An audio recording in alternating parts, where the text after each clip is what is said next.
मनुष्यानां सहस्रेषु कश्चित् यतति सिद्धये यततामपि सिद्धानां कश्चिन्मां वेत्ति तत्वतः।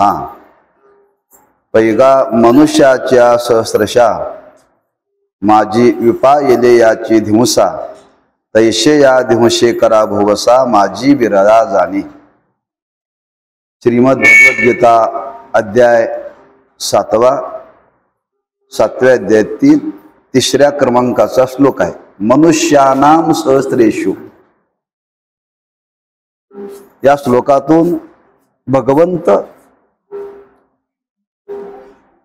परमार्थाचे अधिकारी अतिशय दुर्लभ आहेत, त्या दुर्लभतेचं वर्णन या श्लोकातून भगवंत करतायत। प्रतिवर्षाप्रमाणे संपन्न होणारा हा नामोत्सव ग्रामस्थ भाविक भक्त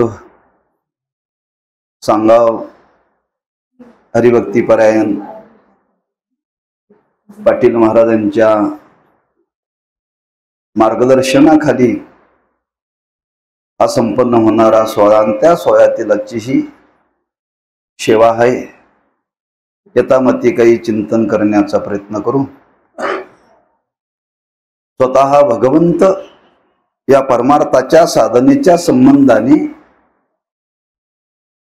परमार्थाची साधना करणाऱ्या अधिकाऱ्याची दुर्लभता प्रतिपादन करतात। एकंदर जर विश्वाचा विचार केला तर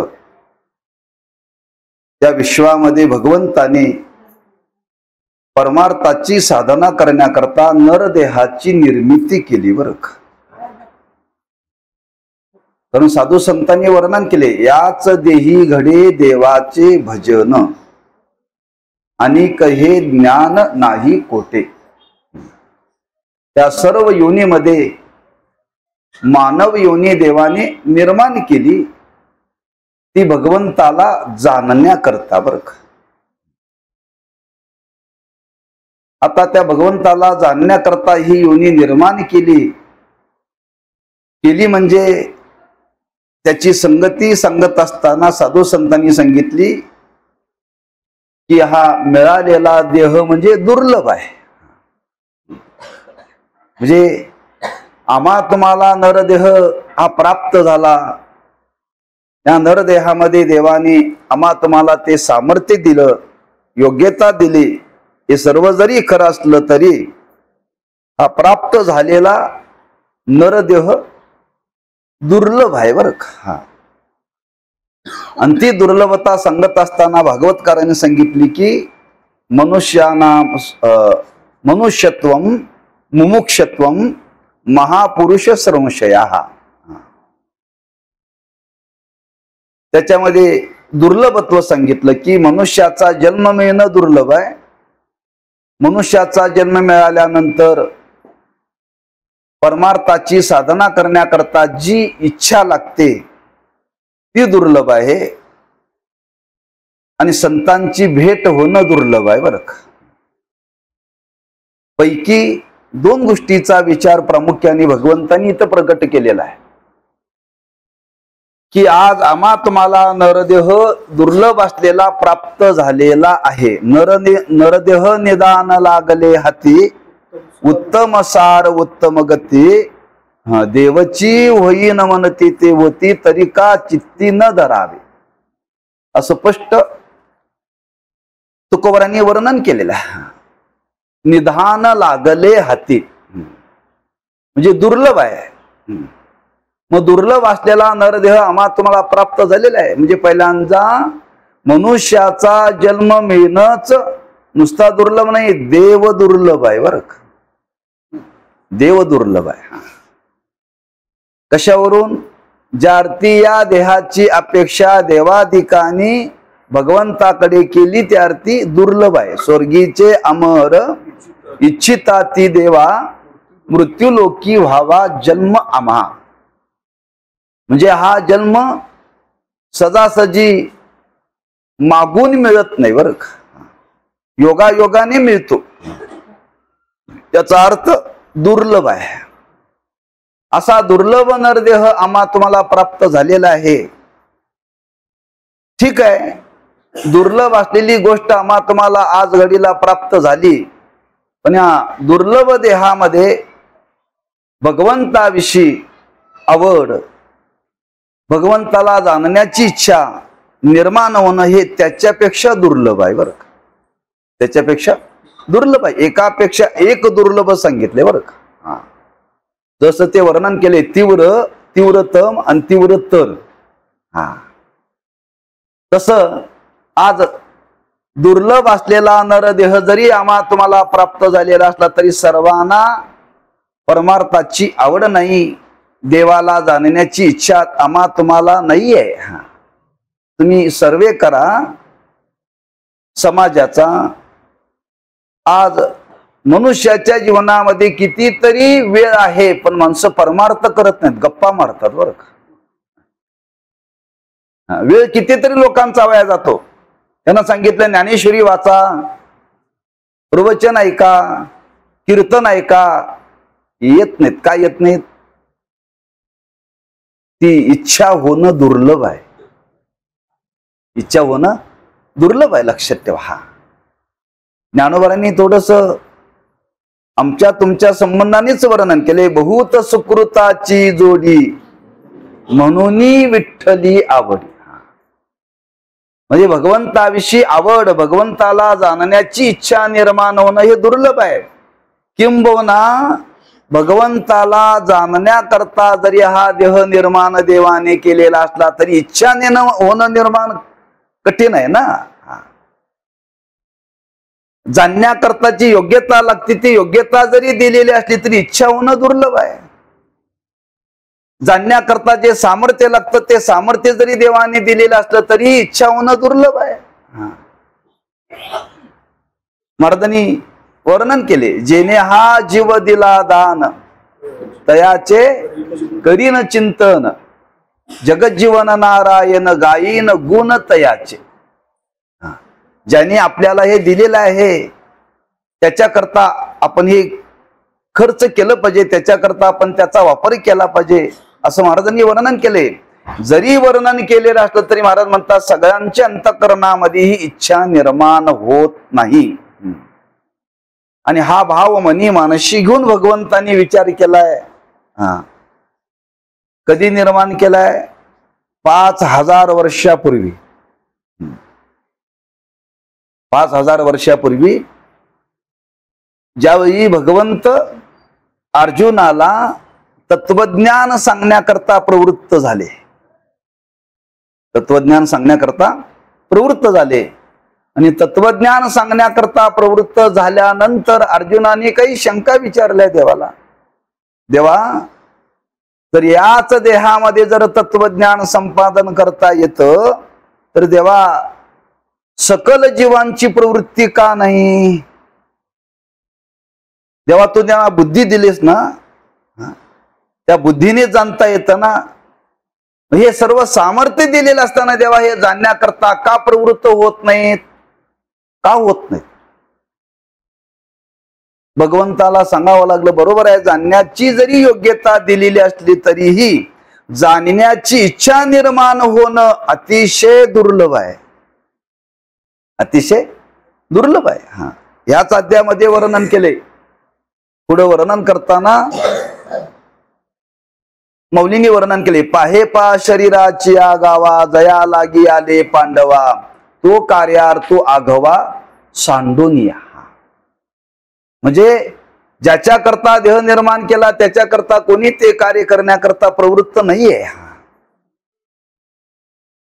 तर भगवंत हा विचार अर्जुनाच्या निमित्ताने आज इथं प्रगट करतायत. त्याचा अर्थ आज आम्हाला तुम्हाला ते जाणून घेण्याची गरज आहे बरं का लोकांची प्रवृत्ती परमार्थाकडे नाही, का नाही? त्याची अनेक कारण सांगितलेली आहेत बरं का, अनेक कारण सांगितलेले आहेत. एक, परमार्थाला प्रतिबंध जर काय असेल तर आम्ही तुम्ही प्रपंचाला सत्य समजतो, प्रपंचाला सत्य समजतो. जी माणसं प्रपंचाला सत्य समजतात ती माणसं देवाला जाणण्याकरता प्रवृत्त होत नाही. होत नाहीत बरं का. त्याला वर्णन केले, जगताविषयी सत्यत्वाची भ्रांती हीच परमार्थाला प्रतिबंधक आहे. हीच परमार्थाला प्रतिबंधक आहे. हा, त्याच्या पुढे वर्णन केले, देह तादात्म्य निर्माण होणं हे परमार्थाला प्रतिबंधक आहे. हा, पण आज आमच्या तुमच्या जीवनामध्ये प्रवृत्ती न होण्याचं कारण आहे की आज आपल्याला आपल्या जीवनामध्ये अज्ञान आहे. त्याचा खुलासा भगवंतांनी केलेला आहे. अर्जुना तया नाव ज्ञान एर प्रपंच हे विज्ञान ते तसत्य बुद्धी ते अज्ञान हेही जाण.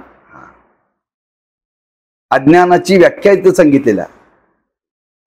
सत्य बुद्धी ते अज्ञान हेही जाण बर का. म्हणजे जगताला सत्य म्हणणं हेच अज्ञान आहे असं वर्णन केले बरं का. सत्य बुद्धी ते अज्ञान,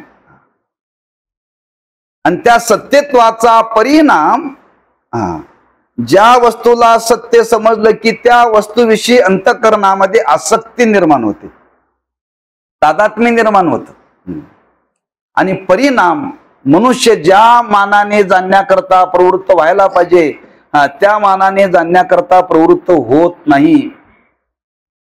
कुणी म्हणेल आता आम्ही एवढे लोक रोज ऐकायला येतो, मग आमच्या अंतःकरणामध्ये इच्छा निर्माण झालेली नाही का, अशी कुणी शंका निर्माण केली. त्याचं उत्तर भगवंतांनी इथं दिलेलं आहे बरं का. त्याचं उत्तर दिलेलं आहे. हा, जरी काही लोक जाणण्याकरता प्रवृत्त झाले तरी शेवटवरी टिकणं अवघड आहे. शेवटवरी टिकणं अवघड आहे, लक्षात ठेवा. त्याला उदाहरण दिले तुकोबारायांनी. तुकोबाराय म्हणतात या वसंत ऋतूमध्ये त्या आंब्याला मोहोर येतो. आंब्याला मोहोर येतो. एवढा मोहोर येतो की त्या आंब्याच्या झाडाची पानं दिसत नाहीत बरं का. आंब्याच्या झाडाची पानं दिसत नाहीत, एवढा मोहोर येतो. ते पाहिल्यानंतर पाहणाऱ्याला वाटतं आंबे फार लागणार आंबे बरं का. परिणाम मोहोर येतो तेवढी फळं लागत नाहीत बरं का. मोहोर येतो तेवढी फळं लागत नाही. आलेला त्यातला बराच मोहोर झडून जातोय. हा, झडून जातोय.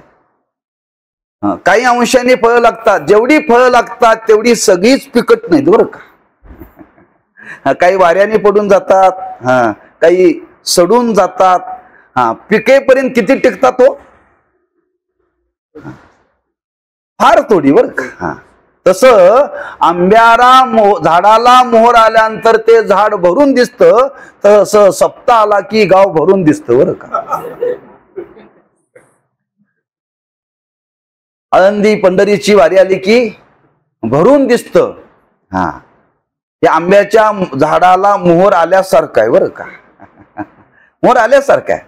हा, खरंच देवाला जाणण्याकरता किती त्याच्यामध्ये शेवटपर्यंत टिकतात तो, टिकत नाही. तीच इथं भगवंताला सांगायचं, मनुष्यानाम सहस्रेषु. हजारात एखादाच बरं का, लाखो मध्ये एखादाच. का निर्माण झालेली बुद्धी शेवटपर्यंत टिकून राहणं फार अवघड आहे. टिकून राहणं फार अवघड आहे. हा, चांगली बुद्धी सुद्धा निर्माण झालेली टिकणं फार अवघड आहे. म्हणतर देवाला रोज प्रार्थना करावी लागते. दुर्बुद्धी ते मना कदा नुपजो नारायणा. आता मजाईशे करी तुझे पाय चित्ती धरी. हा, एखादा विचार बुद्धीमध्ये जर निर्माण झाला तर तो शेवटपर्यंत टिकत नाही, बदलतोय. का बदलतोय? महाराजांनी कारण सांगितले, अनंत बुद्धीचे तरंग क्षणोक्षणा पालटती रंग धरू जाता संग तव तो होय बाधक. बुद्धी क्षणाक्षणाला माणसाची बदलते, क्षणाक्षणाला बदलते. माणसं रात्री झोपताना ठरवतात पहाटे काकड्याला उठायचं, काकड्याला उठायचं ठरवतात. उठवायला गेल्यानंतर उठत नाहीत माणसं. म्हणजे झोपताना बुद्धी चांगली होती की नाही? झोपताना बुद्धी चांगली होती. मग चांगल्या बुद्धीनं झोपले पण सकाळी उठताना बुद्धी ती राहते का? नाही राहत बरं का. म्हणजे परमार्थाच्या साधनेच्या बाबतीत जी बुद्धी आपली निर्माण होते ती शेवटपर्यंत टिकत नाही, लक्षात ठेवा. निश्चयात ती बुद्धी राहत नाहीये. आपण ठरवतोय 7 दिवस एकही कार्यक्रम चुकवायचा नाही, पण घडत नाही ना. आपण प्रवचन ऐकायला येतो, प्रवचन ऐकत असताना ठरवानं येतो आज प्रवचन ऐकायचं. प्रवचन ऐकायला सुरू झाल्याबरोबर झोप चांगली लागते बरं का, झोप चांगली लागते. ते म्हणतोय खरंच ऐकण्याच्या बुद्धीने गेलो होतो पण झोपच आवरली नाही. म्हणजे निर्माण झालेला जो बुद्धीतला विचार तो शेवटवेरी टिकणं फार अवघड आहे. तसं आज या संपूर्ण जगताचा विचार केला तर जगतामध्ये आज मनुष्य जीवाच्या संख्येचा विचार केला तर लोक थोडे आहेत का? फार आहेत, फार आहेत बरं. एवढे लोक आहेत, एवढे लोक आहेत. एवढे लोक असले तरी त्या सर्वांच्या अंतःकरणामध्ये देवाला जाणण्याविषयी जी इच्छा निर्माण व्हायला पाहिजे ती इच्छा निर्माण होत नाही का? शास्त्रामध्ये वर्णन केले, जिज्ञासा निर्माण होणं फार कठीण आहे. जिज्ञासा निर्माण होणं फार कठीण आहे. 4 वर्ग केलेत शास्त्रकारांनी, पामर, विषयी, जिज्ञासू आणि ज्ञानी. या 4 गोष्टीचा विचार केला तर संख्या कोणाची जास्त आहे विश्वामध्ये? पामरांची.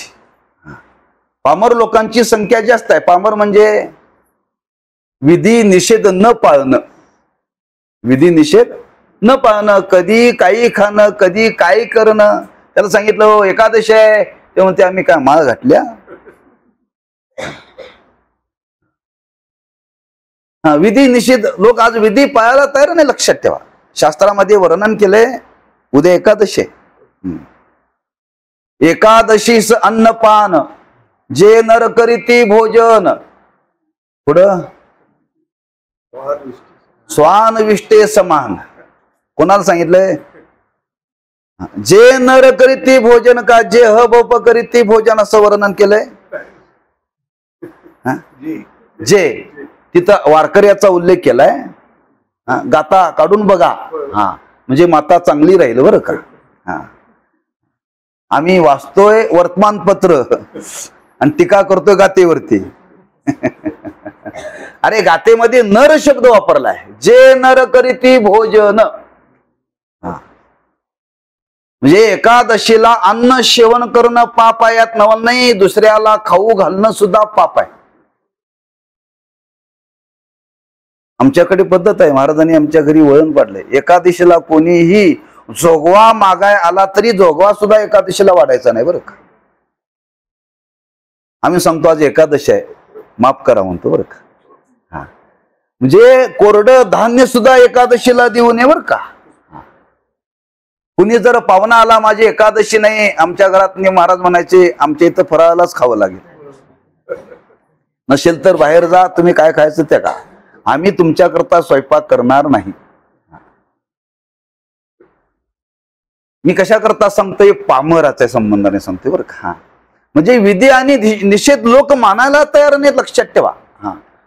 पाप होत हे लोक मानायला तयार नाही. पण पाप करण्यामध्ये ज्याची सहज प्रवृत्ती आहे तो पामर आहे बरं का. आणि अशा लोकांची संख्या जास्त आहे. असे लोक परमार्थाकडे येतील का? नाही येणार. त्याच्यानंतर दुसरा वर्ग पहिला विषयी, विधिवत विषयाचं सेवन करणारा एक वर्ग आहे दुसरा बरं का. विषयाचं सेवन करतात पण विधी पाळून, विधी निषेध पाळून.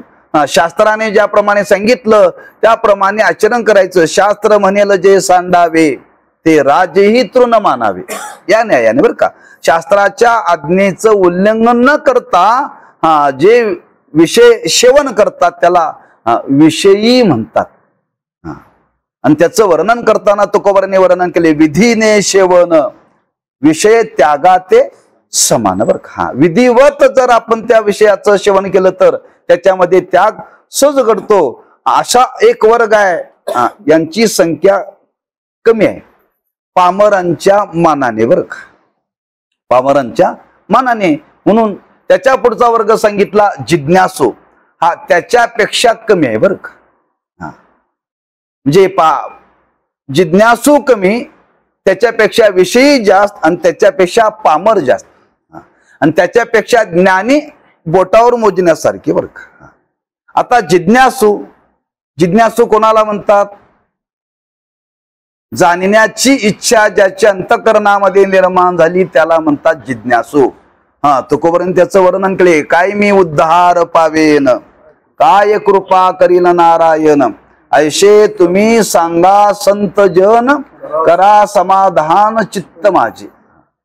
बरं, म्हणजे ज्याच्या अंतःकरणामध्ये भगवंताच्या दर्शनाची, भगवंताच्या भेटीची तीव्र तळमळ निर्माण झालेली आहे, जिज्ञासू त्याला म्हणतात. तुकोबारांनी वर्णन केले, फार सुंदर वर्णन केले या जिज्ञासेचं. व्यवहारातले दृष्टांत दिलेत.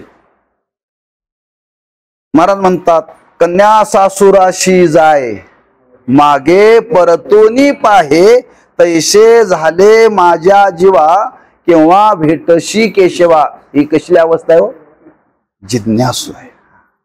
जिज्ञासू. एखादी कन्या नांदायला जर निघाली तर पुन्हा पुन्हा पुन्हा पुन्हा पुन्हा पुन्हा मागं पडते. मागं परतून पाहते बरं का. तिला वियोग सहन होत नाही. तैसे झाले माझ्या जीवावर. आणखी दुसरा दृष्टांत दिला. कुठला दृष्टांत दिला? मध्ये एक चरण आहे, आठवतं का आपल्याला?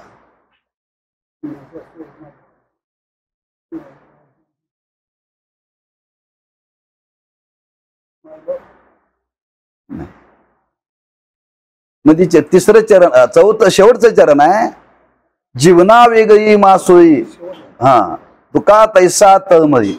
मध्ये एक चरण, म्हणजे त्यातला भाव असा आहे, जिज्ञासा किती अंतःकरणामध्ये आहे. त्या जिज्ञेसे करता महाराजांनी दिलेलं उदाहरण आहे.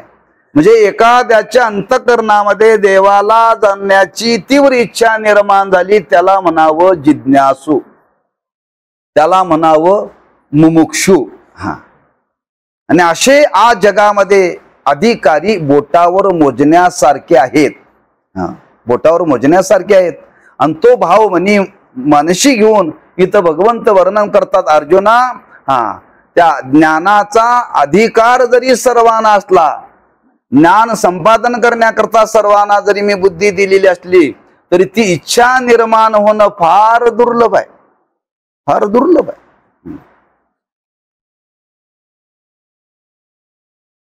कौरव किती होते आणि पांडव किती होते? कौरव पांडवांच्या जीवनाचा विचार करा, संख्येचा विचार केला तर देवाला जाणण्याकरता कोणाच्या अंतःकरणामध्ये इच्छा निर्माण झाली? पांडवांच्याच बरं का, बाकी कोणाच्या नाही. त्यातही विचार केला, देवाने निर्माण केलेले देवाचं कुळ किती मोठं होतं? 56 कोटी यादव होते. किती? त्या 56 कोटी यादवामध्ये एकच निघाला देवाला जाणणारा. कोण? उद्धव. हे कधीच चाललंय? द्वापार युगातलं चाललंय. म्हणजे ज्या कुळामध्ये देव अवतीर्ण झाला ती कुळ देवाचं बल तर 56 कोटी होते. 56 कोटी होते.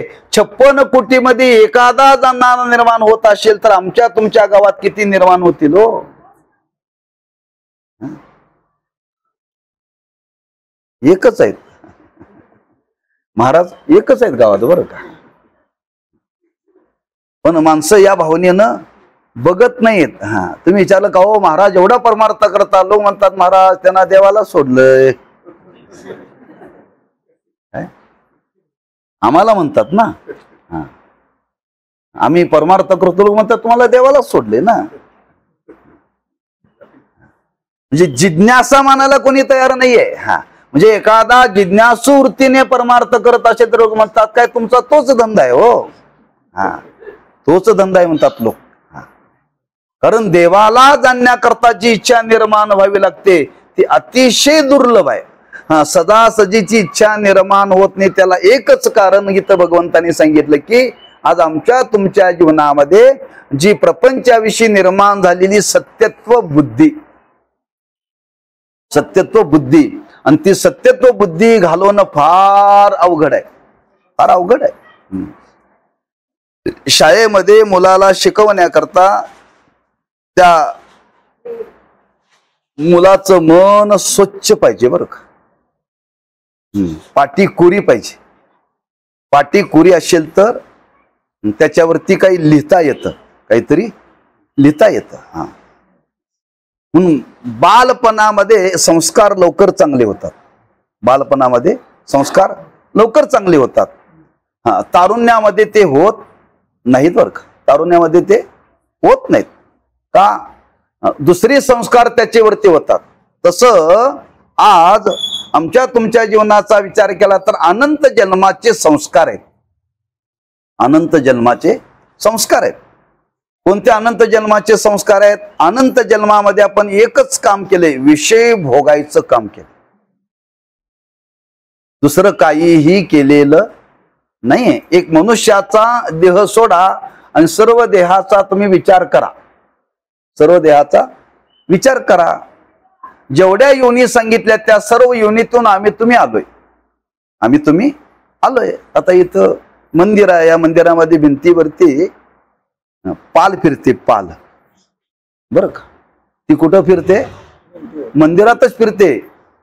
मंदिरात ते प्रवचन कीर्तन चालू असताना ती किड खाते. कोण? पाल. का तिला एवढंच माहित आहे आपल्याला भोगायचं, एवढं. त्याच्या पलीकडे काय माहिती. मी फक्त पालीचं उदाहरण दिले बरं का.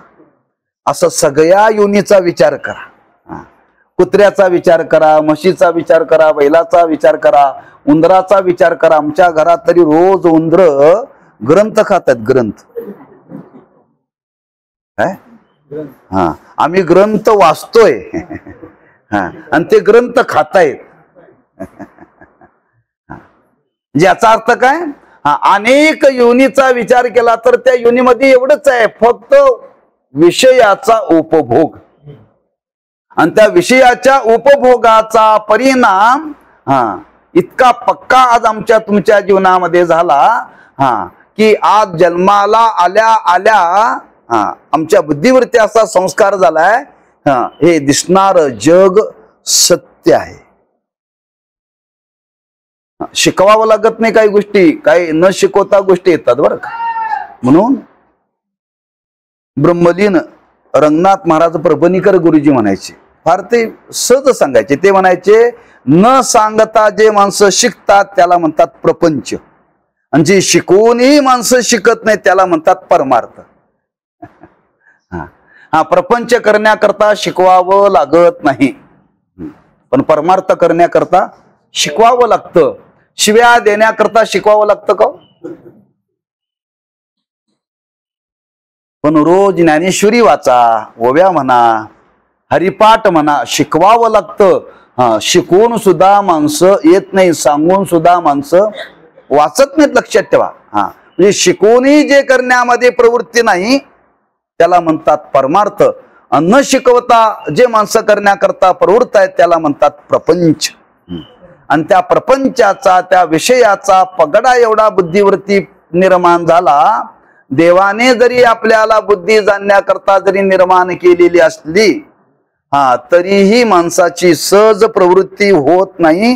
हे देवाला सांगावं लागलं. का सांगावं लागलं तर या अध्यायाचा संबंध आपल्याला थोडासा सांगतो, म्हणजे श्लोकाची संगती कळेल बरं का. 7वा अध्याय आणि 6व्या अध्यायाच्या ठिकाणी कर्मयोग संपला. आता इथून उपासना मार्गाला सुरुवात झाली बरं का. उपासना मार्गाला सुरुवात झाली. एकंदर 6 अध्यायाचं वर्गीकरण केलंय. 1 ते 6 कर्मयोग, 6 ते 12 उपासना योग ना भक्ती योग, आणि 13 ते 18 ज्ञान योग. इथं 6व्या अध्यायामध्ये कर्मयोग संपला, 7व्या अध्यायामध्ये उपासना मार्गाला सुरुवात झाली.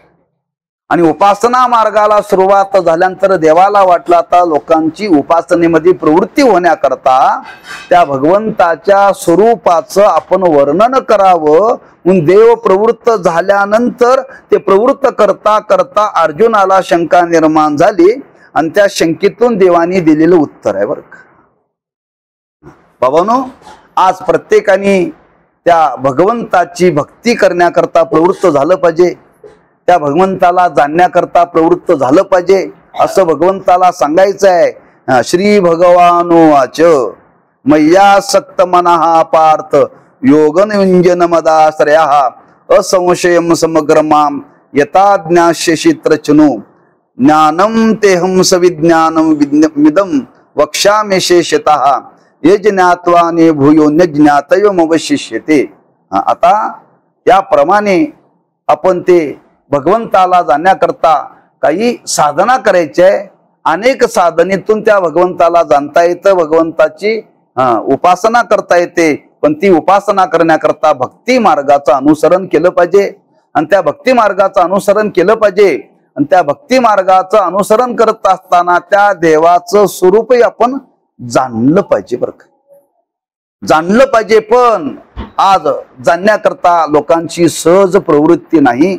हे भगवंताला ओघाने सांगावं लागलं बरं का, ओघाने सांगावं लागलं की आपल्याला हा नरदेह भगवंताला जाणण्याकरता जरी दिलेला असला तरी जाणण्याकरता आमची तुमची प्रवृत्ती होत नाही. होत नाही हे बरोबर आहे, पण प्रवृत्त करणं हे काम आहे कोणाचं? एक शास्त्राचं, देवाचं आणि संतांचं. ज्याच्यामध्ये प्रवृत्त होत नाही त्याच्यामध्ये प्रवृत्त केलं पाहिजे आणि ज्याच्यामध्ये नको तिथं प्रवृत्त आहे त्याच्यातून त्याला बाजूला केलं पाहिजे. अहितापासोनी काढिती हित देवोनी वाढविती नाही श्रुती परोती माऊली जगा. त्याला व्यवहारातलं उदाहरण आहे. मुलगा आहे, शाळेला जाण्याकरता प्रवृत्त झालेला आहे आणि शाळेला जाण्याकरता प्रवृत्त झालेला आहे, पण तो अभ्यास करत नाही, तो सतत खेळतो, सतत खेळतो. आता सतत खेळणं हे बरोबर नाहीये. सतत खेळणाऱ्या मुलाला रागवावून त्याच्यातून बाजूला केलं पाहिजे आणि अभ्यासामध्ये प्रवृत्त केलं पाहिजे. खेळतोय खेळू दे म्हणून चालत नाही, खेळतोय खेळू दे म्हणून चालत नाही. आज आमची प्रवृत्ती तीच आहे. महाराज ते मोबाईल शिवाय राहतच नाही हो, मोबाईल शिवाय राहतच नाही. मोबाईल त्याला सतत द्यायचा का? त्या मोबाईलचा परिणाम आज मुलांना 4 डोळे आले बरं का, मुलांना 4 डोळे आले. त्या मोबाईलचा परिणाम आज मुलं खेळायचं विसरले बरं का, खेळायचं विसरले. त्या मोबाईलचा परिणाम मुलं जेवायची विसरली. काय काय परिणाम होत चाललाय बघा. खेळ तर आरोग्य चांगलं राहतं, खेळ तर भूक लागते. एका जाग्यावरती बसून म्हणजे नुकसान किती आहे. आपण त्या गोष्टीकडे जर दुर्लक्ष केलं तर त्या मुलाच्या आयुष्याचं नुकसान होतं. त्या नुकसानाला जबाबदार तो मुलगा का मुलाचे मायबाप? नक्की. उद्यापासून मुलाला मोबाईल द्यायचं बंद करणारा?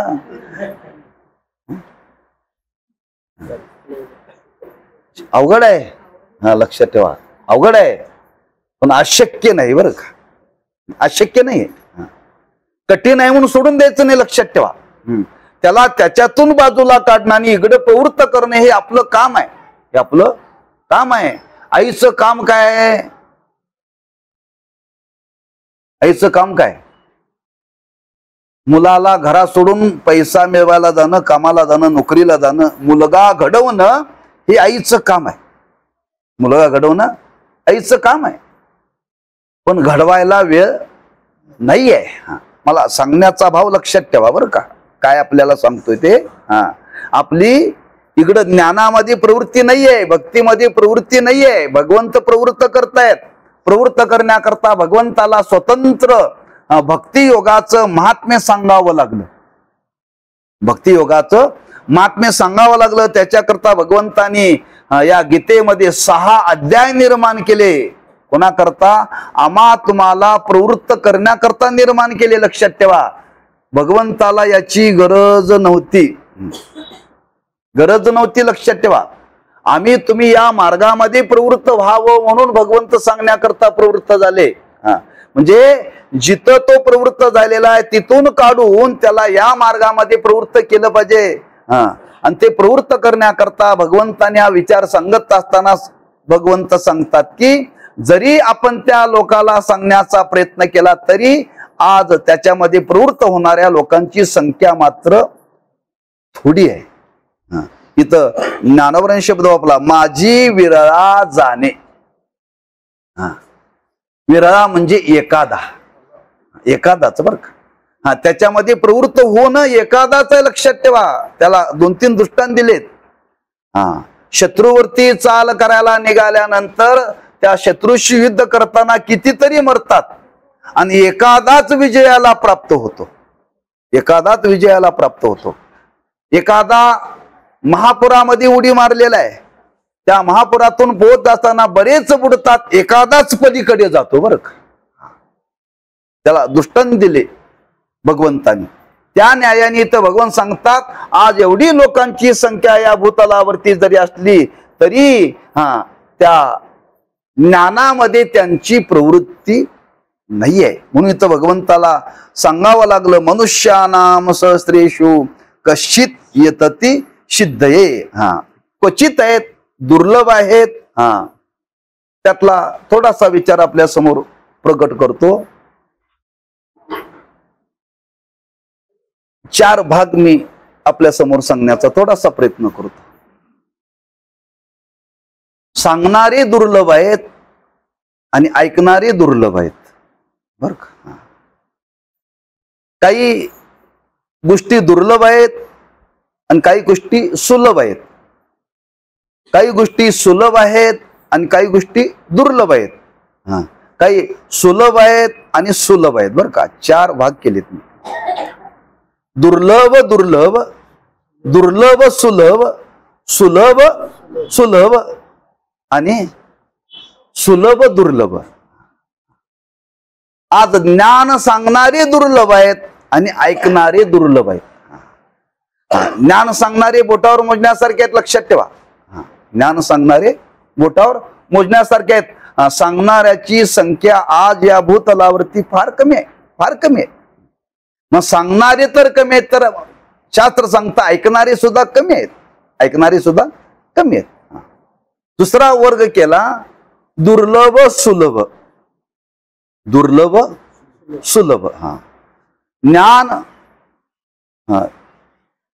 वर्णन केले कोणी? ज्ञानोबांनी वर्णन केले. ज्ञानदेव म्हणे नाम हे सुलभ, सर्वत्र दुर्लभ विराजाने.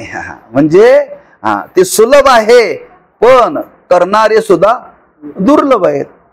प्रपंच शिव्या देणं सुलभ आहे आणि घेणंही सुलभ. सुलभ सुलभच हो. सुलभ सुलभच. आता एक भाव त्यातला राहिला. कुठला भाव राहिला?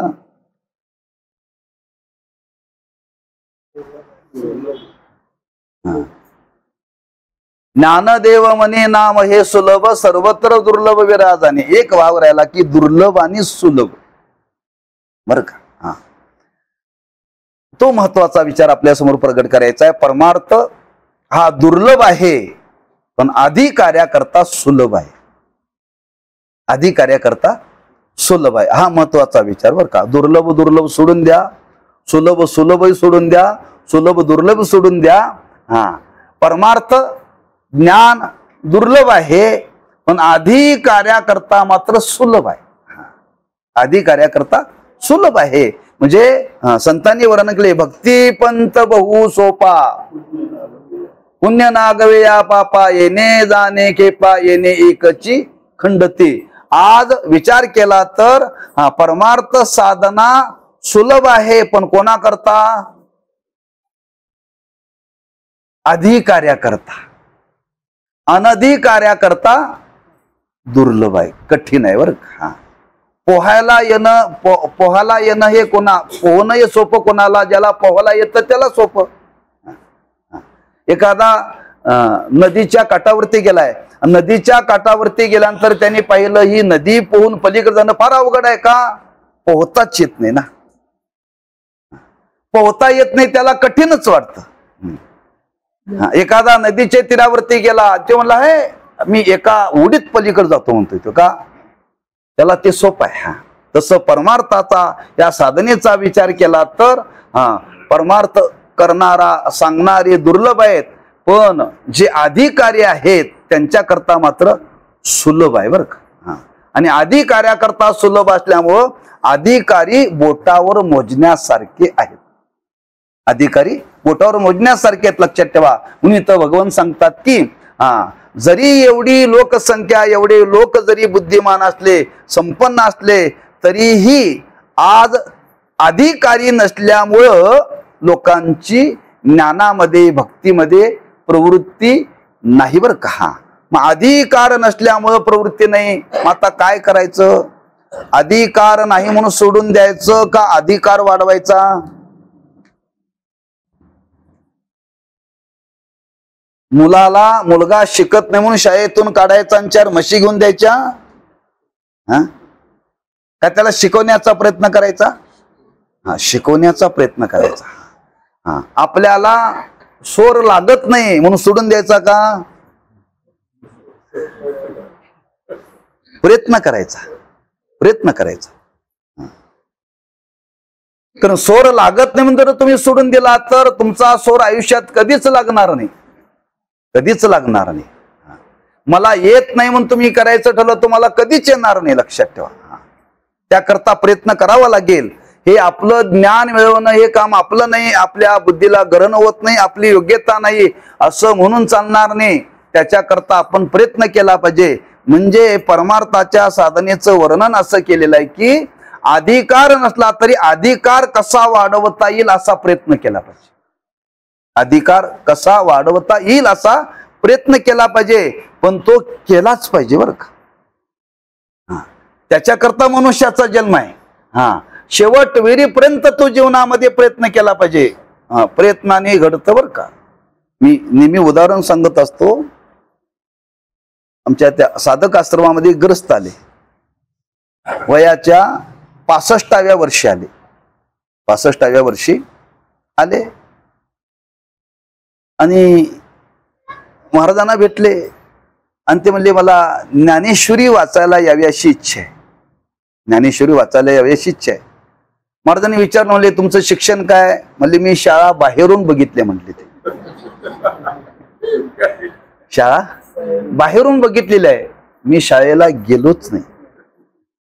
महाराजांनी मी कसं काय, माझी इच्छा आहे म्हटले, मी शाळेला गेलो नाही, फक्त अंगठा मला करायला येतोय म्हटले. बरं शिकायला आले ते तारुण्यात पण नाही हो. 65व्या वर्षी म्हणजे लग्न, म्हणजे महाराज सगळं लग्न झालंय, सगळा प्रपंच मुलांच्या हातात देऊन मी आलोय. माझ्या अंतःकरणामध्ये आता कुठलीही इच्छा नाही, कंबरेला किल्ली सुद्धा नाही म्हणून सांगितलं. ते सगळं त्यांच्या स्वाधीन केलंय. माझा आता त्या प्रपंचाचा आणि मुलाचा काही संबंध नाही. माझी एकच इच्छा आहे, ज्ञानेश्वरी वाचायला यावी. ती इच्छा मी सांगतोय बरं का. महाराज म्हणले हरकत नाही. काय नाही म्हणले, इथं आश्रमात एक रोज 4 तास सेवा करायची आणि उरलेल्या वेळामध्ये तुम्ही काय करा, त्या ओबीवरती बोट फिरवत जा म्हणे. दुसरं काय काम करायचं नाही म्हणले.